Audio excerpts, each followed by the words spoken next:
profoundly stronger position, and he will explain in his speech today why he thinks that's the case. Yeah. Can you talk at all about this unified U.S. approach between your administration and the incoming? Well, first, remember that when the Ukraine war kicked off, started in those early months in 2022, oil prices spiked way above $100. The price environment for us to put sanctions on Russia's oil sector at that time would have meant a really significant hit to the American pocketbook and the American consumer.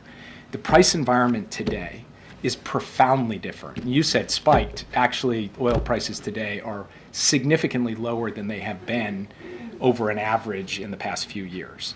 So actually, we have just a fundamentally different price environment, and that is the reason for why now.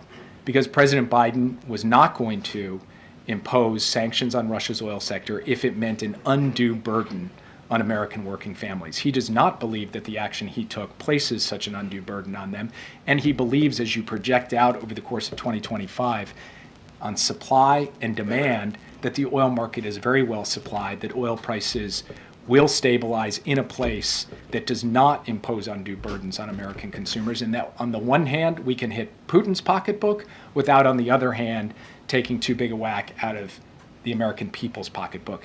That was not an opportunity available to us 1 year ago.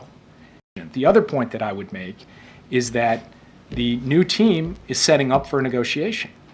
And in a negotiation, you need leverage. And part of that leverage has to come from the kind of economic pressure that makes Putin see he's going to continue to pay a significant price economically. And so this is also in service of an effective diplomatic outcome that will produce a just and sustainable peace for Ukraine.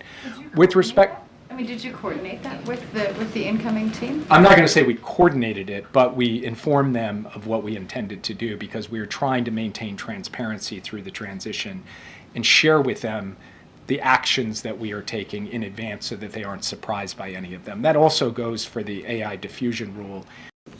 Two questions. First, can I go back to something Josh asked at the outset, which is